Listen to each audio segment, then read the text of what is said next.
remember, December is nothing but reaction videos. So here's another one, except it's not a music video reaction, or it's not a song reaction. It is a movie trailer reaction. I don't know if you guys know who Nate Parker is, but he's a actor, director, writer, and he actually starred in, and I believe wrote, The Birth of a Nation, which was a movie in 2016. I still have yet to see it, but I know what it's about. Basically, it's about Nat Turner's journey to try to start a revolution, with the slaves. But yeah, basically, this movie is another movie dealing with police brutality. I've seen a snippet of it, brief snippet of it, and it's dealing with police brutality. So without further ado, let's get to it and let's watch it. Let's react together, and then we can dissect it and talk about the movie itself, because I already know it's going to have a deep meaning. It'll be a lot to dissect and a lot for us to talk about. So let's get into it.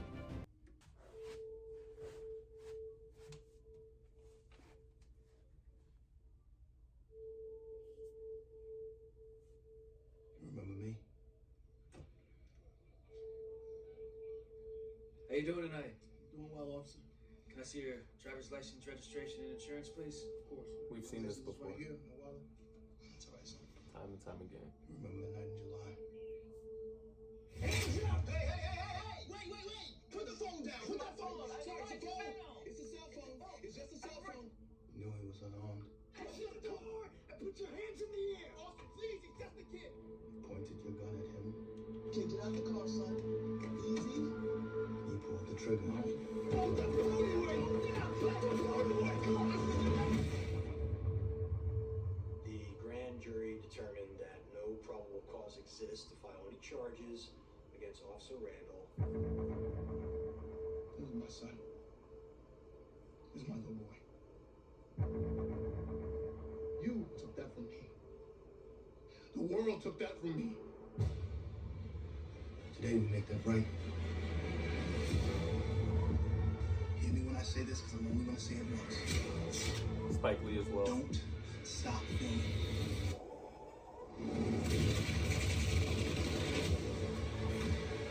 You should just give up now. Why are we the only people in this country that are expected to do things without violence? I didn't mean to kill your son! But you did. I did what I was trying to do! I just want justice. That's all I want. This is your jury. The deciders of your fate.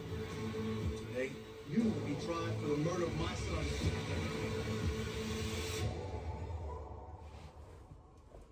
Scared? Are you afraid? Americans came. Woo. Yo, I don't know if that gave you guys chills.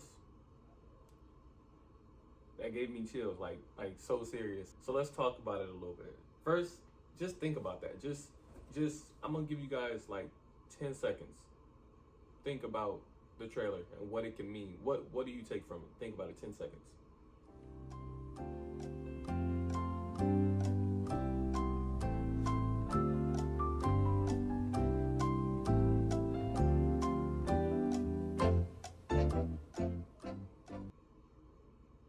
So two things I want to talk about in the movie. Let's just talk about the movie, the beginning. We've seen that scene how many times in the past decade? Black people getting pulled over by cops. Nothing wrong with that, probable cause, maybe, possibly, probably. Maybe they were speeding, maybe they failed to use a turn signal when switching lanes, who knows, right? But regardless, we see that situation, cops get out the car, they pull over the black people. The black people are being cooperative, right? They're listening to everything they say, and they are acting within their American rights, right? Not doing anything out of pocket, not doing anything out of hand. This situation gets escalated. We're not thinking about the real world right now. We're thinking about this movie. But in the situation, in the movie, in the trailer. The cops, the cop seemed to be agitated, like not listening, like put your phone away, stop recording. You can't do this, you can't do that. When that young man was acting in his right. So yeah, so that's the setup, that's the setting. We understand what happens. I don't have to go too much into that. We understand what happens when that situation escalates. So now let's talk about the action that the father is taking. Typically, like I said, we've seen this time and time again. We've seen it in real life, and we've seen quite a few movies in the past decade dealing with this situation. The same situation. It starts off the same. This movie starts off the same, right? And then, they protest, they get justice for the kid or for the person that was murdered. They get justice for him. This movie is going a whole nother route. Basically, and I'm trying to say this without getting like emotional, like not trying to be biased, but this movie is talking about how the father's like, you know what, we've seen, and I'm pretty sure they're gonna say it in the movie, we've seen this time and time and time again. Enough fighting nights, enough protesting, enough, trying to get justice for our son that was murdered. And the cops, and the murderer, not the cop, the murderer is walking free, right? But yeah, basically they were just rounding up the police and like, yo, since we didn't get justice, we're gonna make our own justice, right? And who knows? I don't know if he, murdered that cop or whatever. Well, I'll have to see. We'll have to see when the movie comes out. When I was younger, I always used to say like, yo, we shouldn't fight. We shouldn't, we should just be patient, peaceful,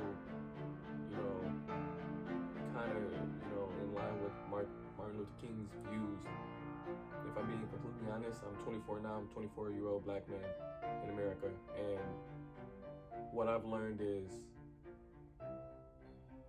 life is about balance. Life is about balance. Yes, it's nice to be peaceful, but there's times where peaceful action and peaceful patience is not going to get anything done, right? And there's times where, being proactive and being assertive, is not going to get anything done. There's a balance that needs to be had. There's a time to be peaceful, which we've done in the past time and time and time and time again. And there's a time to be proactive. I don't want our people to have to resort to the oppressor's mindset simply because I'm a black man and I understand the stigma that surrounds my skin color. And I know this is like low-key a long discussion, long conversation, but it's a conversation to be had nonetheless. So if you are, an African-American male or African-American in general, a black person, a person of color, I hope that you're actually listening to this and taking something away from this, something to think about, after watching the video. And if you're a person of non-color, a Caucasian person, I hope that you're also listening to this, because that's where it starts. Like I said, it starts with education, right? It starts with us as color people being proactive about educating those who we meet in our day-to-day lives. I experienced it firsthand that people just don't know how to coexist with people who aren't like them sometimes, right? And that causes for a lot of miscommunication and a lot of situations that don't have to arise just because of that miscommunication and that disconnect between the people not understanding one another. That's like a very important skill to have, is to be able to connect and understand another individual whom you've never spoken with or ever interacted with. So again, I hope you guys go see the movie. I have a lot of editing to do because I was talking a lot in this video, but hopefully you guys go see the movie and we'll talk about it once it comes out, obviously. But yeah, if you haven't already, go ahead, like the video if you like the video, and go ahead and subscribe for me. More movie reviews coming out because 2020 is filled with so many good movies. I love the movies. I can't wait for the movie theaters to open up. But again, go ahead, like, comment if you want, subscribe. Thank you guys again for watching. Peace.